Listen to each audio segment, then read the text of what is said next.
नमस्कार दोस्तों, स्वागत करते हैं आपका हमारे चैनल एग्ज़ाम सभा में। और आज 1 फरवरी 2021 का करंट अफेयर लेकर के हम उपस्थित हैं।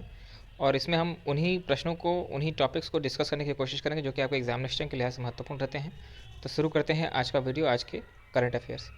तो अभी हाल ही में मेघालय के स्टेट असेंबली के जो स्पीकर हैं, उन्होंने अरुणाचल प्रदेश के लेजिस्लेटिव असेंबली सेक्रेटेरिएट में गए थे, जो कि ईटानगर पर स्थित है। ईटानगर जो है आपका अरुणाचल प्रदेश की राजधानी भी है।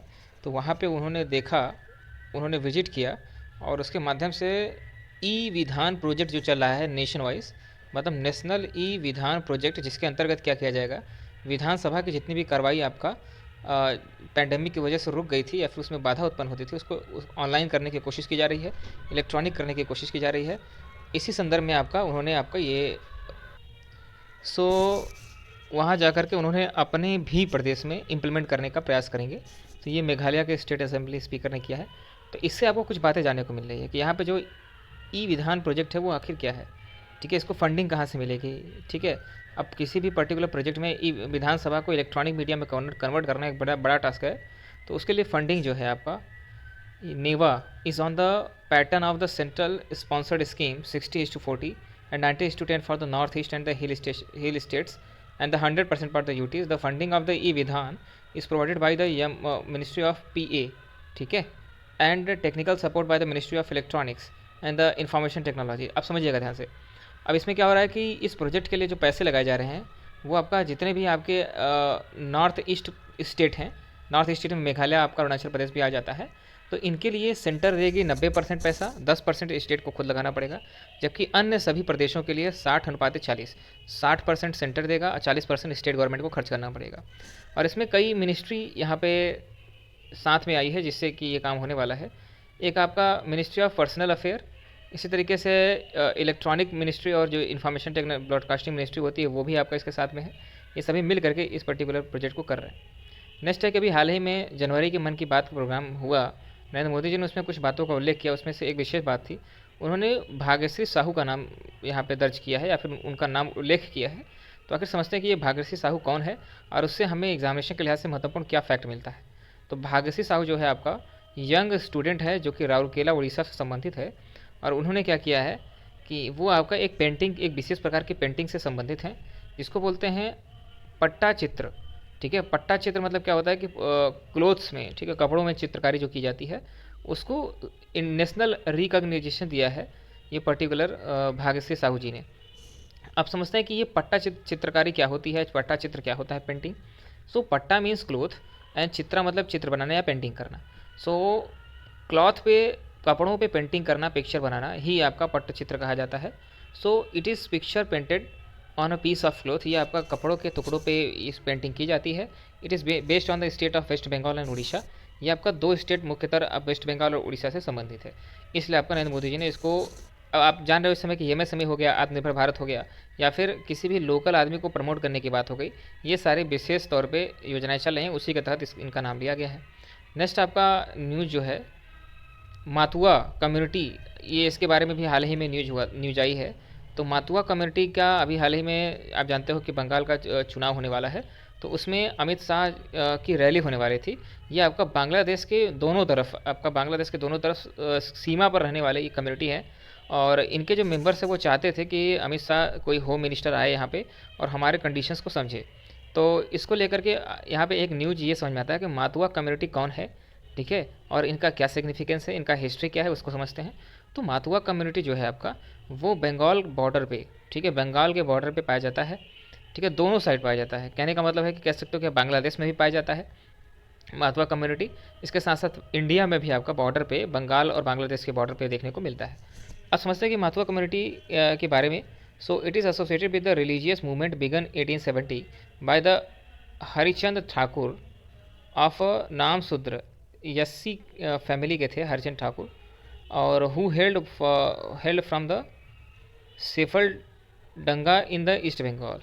तो अब इसमें समझने वाली बात है कि ये जो एक धार्मिक आंदोलन था और उनके अपलिफ्टमेंट के लिए इसकी शुरुआत की गई थी 1870 में। एक हरिश्चंद्र ठाकुर थे और जो कि नामशूद्र फैमिली से आते थे, और उन्होंने ही आपका ईस्ट बंगाल से इसकी शुरुआत की थी। और उनको क्या किया था, ईस्ट बंगाल से उसको हटा दिया गया था, या फिर वो क्या है माइग्रेट कर गए थे ईस्ट बंगाल से, और अभी भी वो क्या है कि सीमा पर ही रह रहे हैं, ठीक है, 1870 से।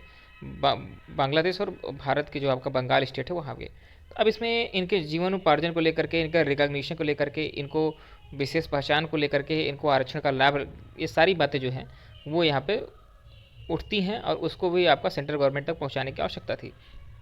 अगर 20th सेंचुरी की बात करें, हिज सन गुरुचंद ने क्या किया, organise the movement socially and the politically 1915 and Matua federation was establish. अब जैसा मैंने पहले बताया कि 1877 से 70 से उन्होंने क्या किया कि अपने जो सुरक्षा हो सकता है, अपनी जो ज़रूरतें हो सकती हैं उसको लेकर के तत्कालीन ब्रिटिश गवर्नमेंट के खिलाफ उन्होंने मोर्चा खड़ा किया। और उसके बाद में उनके जो पुत्र जिनका नाम था गुरुचंद्र, उन्होंने क्या किया कि एक मूवमेंट बनाया जो कि पॉलिटिकल मूवमेंट बन चुका था, सोशल भी था, सामाजिक भी था, पॉलिटिकल भी था 1915 में। और उसका नाम दिया माथुआ फेडरेशन। ठीक है, उसका इन्होंने इस्टेब्लिशमेंट किया। Today Matuas constitute the second largest SC population in the West Bengal. अब वेस्ट बंगाल में अगर बात करेंगे तो एससी कैटेगरी में सबसे अधिक पॉपुलेशन इसी पर्टिकुलर कम्युनिटी का है जिसका नाम है मातुआ। सो वेस्ट बंगाल में इनकी स्थिति आपका एससी कैटेगरी में रखी जाती है। So government sources put their numbers at around 17% of the states electoral. और अगर बात करेंगे गवर्नमेंट सोर्सेस के हिसाब से 17% जो है इलेक्टोरल मतलब वोटर जो हैं यहाँ के इस पर्टिकुलर कम्युनिटी के देखने को मिलते हैं। नेक्स्ट आपका है कि एम्परर शाहजहाँ, आप जानते हो कि अभी हाल ही में लाल किले पर कृषि आंदोलन का विरोध करते हुए कुछ किसान, ठीक है, तथाकथित किसान, जो कि उन्होंने क्या किया, खालसा धर्म का ध्वज जो है लाल किले पे ऊपर उसको टांग दिया। तो उसी को लेकर के मन की बात में भी मोदी जी ने भी इस पर दुख व्यक्त किया, ठीक है, कि लाल किले में तिरंगे का अपमान हुआ। तो अब हमको समझना ये है कि लाल किला से अब न्यूज में आ चुका है, समाचार में आ चुका है, तो इसमें आपका क्वेश्चन बन सकता है। तो आप इसमें समझिए कि शाहजहाँ के समय में जो भी स्थापत्य कला से संबंधित जो भी घटनाएं हुई हैं, जो भी आपका निर्माण हुआ है उसको समझिए। जैसे ताजमहल हो गया, लाल किला हो गया, तो बहुत सी ऐसी चीज़ें हैं। So emperor Shahjahan commission construction of the Red Fort in 12 May 1638। 1638 मई 12 मई को लाल जो रेड फोर्ट है आपका, लाल किला है, उसको बनाए जाने की शुरुआत हुई है। और ये आपका दिल्ली में पड़ता है, या नई दिल्ली कह लीजिए। ये तब हुआ था जब आपका मुगल शासकों का कैपिटल जो है आगरा से दिल्ली शिफ्ट किया गया था 1638 में। Originally red and white, it designed is credited by the architect उस्ताद अहमद लाहौरी। इसका जो आर्किटेक्ट था, मतलब इसको बनाने वाले का जो जिसने भी कलाकृति बनाई थी, जिसने डिज़ाइन बनाया था, तो उस व्यक्ति का नाम था उस्ताद अहमद लाहौरी। यह वही व्यक्ति था जिसने ताजमहल का डिज़ाइन बनाया था। So it was constructed between the May 1639 to April 1648। मतलब मान सकते हो कि आप 9 साल के अंदर ये बन करके तैयार हो गया था। It was only in the reign of Shahjahan, ये आपका शाहजहाँ के जीवन काल के अंतर्गत ही बन चुका था। That the Mughal connected to the Delhi was given the concrete form. और उसके बाद आपका मुगल को दिल्ली में वापस लाने के लिए ये आपका इस लैंडमार्क था, ठीक है, उसको प्रतीक माना जाता है। With the founding the city of the Shahjahanabad and the inauguration. तो मतलब इसके बाद क्या किया गया कि इस सिटी का नाम शाहजहाँबाद रखा गया, बाद में इसको नई दिल्ली के नाम से भी जानते हैं या दिल्ली कह सकते हैं। तो इसको शाहजहाँ के द्वारा इनाग्रेट किया गया।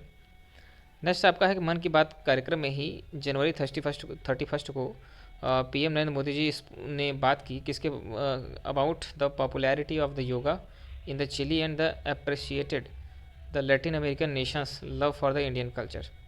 तो अभी हाल ही में मन की बात में नरेंद्र मोदी जी ने उल्लेख किया कि कैसे योगा को इंटरनेशनल लेवल पे पहचान मिल रही है, चाहे वो आपका चिली की बात हो, चाहे वो लैटिन अमेरिका के किसी अन्य देशों की बात हो, तो वो आपका इंडियन कल्चर को अपना रहे हैं।